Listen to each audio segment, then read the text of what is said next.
All right, day 23 of 31 Days of Horror. I watched The Cave, and like yesterday, I watched it on a vintage PSP.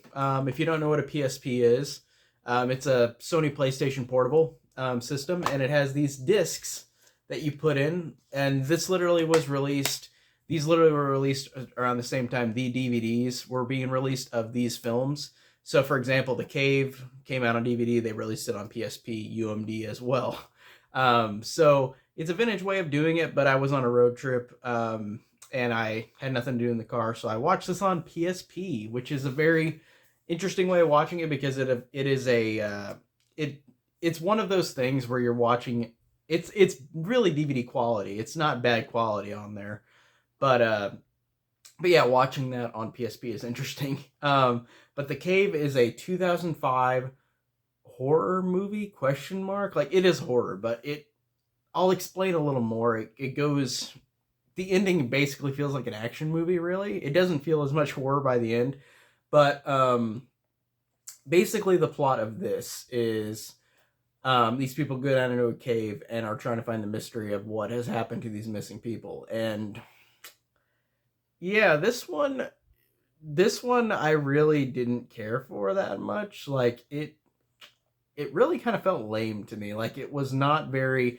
it's weird. It's rated PG-13, and I don't like to use that argument of like PG-13 horror sucks because there's a lot of great PG-13 horror I love. I love Ouija, Origin of Evil. I love Happy Death Day to You. In the Insidious movies are good, and I think those are PG-13. I think don't quote me on that. They might be not rated that, but I can't remember. I think they're PG-13.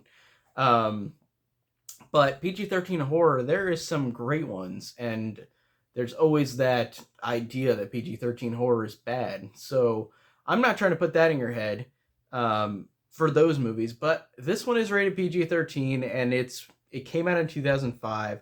It came out, I think, the same year The Descent came out, which is a fantastic horror movie about characters that go down into a cave and encounter monsters, and this is the movie like that, but done way worse. It's not terrible. It really just suffers from being boring for me. Like I thought this one, especially the first hour, for an hour and a half movie, this one was just so uninteresting. The characters were uninteresting, the thrills were uninteresting. It didn't feel like it gained much for me.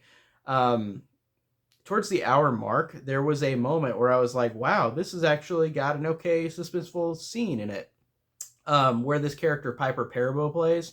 I think her name's Charlie in the movie, where she encounters a creature and she is on a wire and in the cave, and then the wire breaks as she's flying around, and like it's dangerous. And I thought that that was a good scene, but I think the before that, literally, it's just them going around in the cave, eventually finding some. You don't ever see the monsters until like the hour mark, and I would have thought that it would have been a good thing because I'm a fan of horror movies that hold off and don't show the monster. Like The Descent did a fantastic job of that.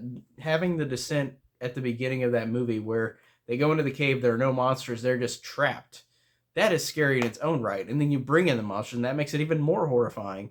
But this one is not horrifying. Like I didn't find this one scary or really effective at all. Like I said, there's a couple moments of okayness to it. Like that scene I thought was good where Piper Perabo was like on like hanging off of the wire, like flying around the cave when the monster is trying to get her. And this isn't really a spoiler, but the monster looks like a cross between like Alien and like a dragon. Like it's really weird. And the ending of the movie, without spoiling it, is basically just a huge action set piece. Like it's a real CG action set piece, and I really can't take it seriously. And there's some movies with silly CG that I'm like, that's fun. I just didn't find this one fun, unfortunately. Like I felt like this one just really was uninteresting and just kind of boring. Um, and like I said, I like the poster art. That's really cool. Like I think that's effective, but it's just one of those 2000s horror movies that just didn't do anything for me.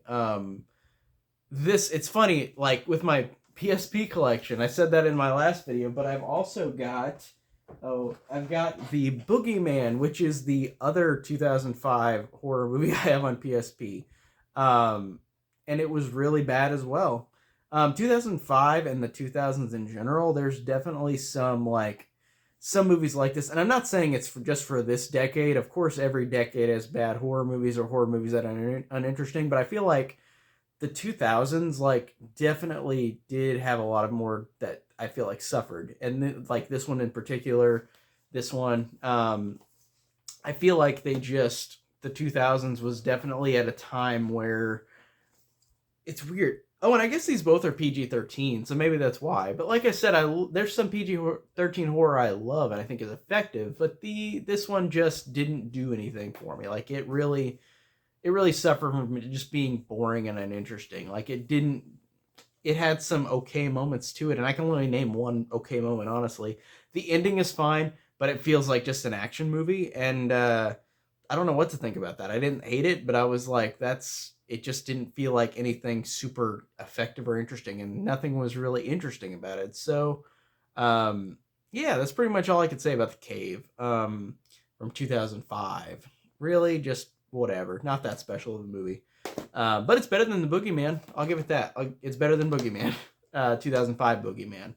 So yeah, pretty much all I could say for day 23. Not a great one at all. I gave it a 2.5 out of 5 on Letterboxd, but yeah, it's nothing special. So hopefully tomorrow will be a better 31 Days of Horror watch. But we'll see. So I forgot what I'm reviewing tomorrow, but I've got it on a list. So you'll see you tomorrow. And that's it for this review, and I'll see you guys tomorrow. Take care.